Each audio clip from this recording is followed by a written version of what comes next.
ఇదిగో నేను కోరుకొనిన వాడు వచ్చుచున్నాడు అన్నాడు. చూస్తే దావీదు గొర్రెలు కాసేవాడు. ఎందుకు దావీదుని, ఎందుకు ఎలీషాని? ఎందుకంటే ఎలీషా దేవునితో పర్సనల్ కాంటాక్ట్ కలిగి ఉన్నాడు. ఆ మధ్యలో ఇంకా ఏ భక్తుడు లేడు, దేవుడు ఆయనే ఉన్నాడు. మధ్యలో శాలేమన్ లేడు. దేవునికి స్తోత్రం. ఎవరు లేరు అసలు. ఎలీషా ప్రపంచంలో ఏలియా లేడు. దేవుడు ఎలీషా, దేవుడు ఎలీషా. మధ్యలో ఏలియాని ఎంటర్ చేశాడు దేవుడు. That's all. సమూయేలు దావీదు లింక్ లేదండి. దేవుడు దావీదు, దేవుడు దావీదు మధ్యలో సమూయేలుని ఎంటర్ చేశాడు దేవుడు. దేవునికి స్తోత్రం కలుగును గాక.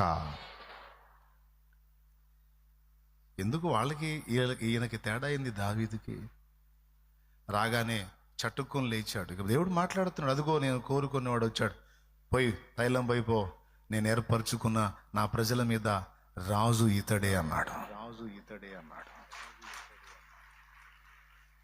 అన్నలందరూ వరుసగా నిలబడితే చిన్న తమ్ముడిని నిలబెట్టి దేవుడు నూనె పోపించాడు. తమ్ముడికేమో అది ఘనత, అన్నలకేమో అవమానం.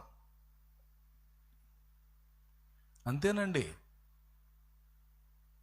దేవునితో నువ్వు కనెక్ట్ అయ్యావనుకో, నీకంటే గొప్పోళ్ళని నువ్వు అనుకున్న వాళ్ళ ముందు నిన్ను గొప్ప చేసి నిలబెడతాడు ఆయన. తెలుసు. అలా కావాలని నువ్వు ట్రై చేయొద్దు, మళ్ళీ షో చేయొద్దు. అట్లా దేవుణ్ణి కాకబడితే, కొంచెం దేవుణ్ణి అట్లా లైన్ చేసుకుంటే లేవనెత్తుతాడే మనల్ని అని ఆ దుర్బుద్ధితో దేవుణ్ణి కనెక్ట్ అవ్వద్దు. దేవుడి హృదయాన్ని బట్టి నువ్వు దేవునికి కనెక్ట్ అవ్వు. హెచ్చించినా హెచ్చించకపోయినా ఆయన మనసును ప్రేమించను చాలు. ఆయనకి ఇష్టమైతే ఆయన చూసుకుంటాడు. ఆయన హెచ్చిస్తే అంత, హెచ్చించకపోతే అంత ఆయన కావాలి. కానీ మనకి ఎవరు కావాలి?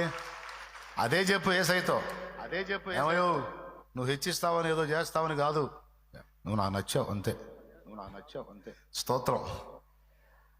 ఏంది? నువ్వు నాకు నచ్చావా, నీ వ్యక్తిత్వం నాకు నచ్చింది, నీ ప్రేమ నన్ను ఆకర్షించింది, చాలు. నువ్వు నా హెచ్చించు, హెచ్చించకపో, ఆశీర్వదించు, ఆశీర్వదించకపో, నువ్వు పట్టించుకోకపో, నిన్ను వదిలి. అదేగా ఇందాక పాడింది మీరు, నా క్షేమాధారము నువ్వే ఈ జగతిలో.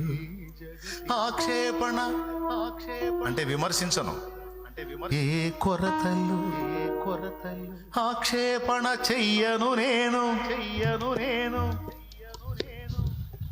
కలతలలో నేనున్న కలవరపడనయ్యా, నీ తలపులలో నేనున్న అంతే చాలయ్యా.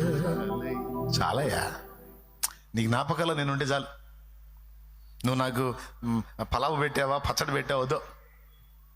ఏదో నువ్వే పెడతావుగా. పచ్చడి పెట్టావేంది అనను, పలావు పెట్టావు మంచోడివి అనను. పలావు పెట్టినా పచ్చడి పెట్టినా అసలు పస్తే ఉంచినా నువ్వు మంచోడివే, నువ్వు మంచోడివే, నువ్వు మంచోడు. నాకేమైనా, నేనేమైనా నువ్వు మంచోడివే, నువ్వు నాకు ఇష్టమైన వాటి. అలా హృదయపూర్వకంగా ఏమి ఆశించక దేవునినే ఆశించి నువ్వు దేవునితో నీ మనసును కలుపుకున్నట్టయితే ఇక తర్వాతే ఆయన చూసుకుంటాడు. అన్నలను వరుసగా నిలబెట్టి వాళ్ళ ముందు నూనె పోపిస్తాడండి. వాళ్ళ గాలి పోయి ఉంటుంది నాకు తెలిసి. అందరినీ పక్కన పంపించి ఒక్కడే నిలబెట్టాడంటే మొత్తం ఎదవ లెక్కలో చేరినట్టేగా. దేవునికి స్తోత్రం. హల్లెలూయా. మొత్తం పోండి పోండి పోండి. నా దావీదు, నా దావీదు.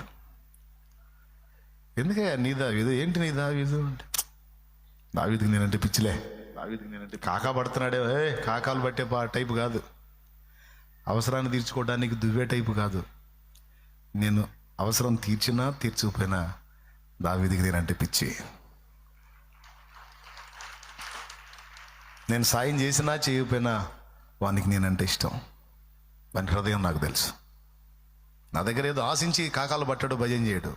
నేను ఇచ్చినా ఇవ్వకపోయినా నన్ను బట్టి సంతోషిస్తాడు. నేనే తన అతిశయం అనుకుంటాడు, నేనే తన ఆనందం అనుకుంటాడు, నేనే తన సంపన్న స్థితి అనుకుంటాడు, ఐశ్వర్యం అనుకుంటాడు. దావీదు వేరు.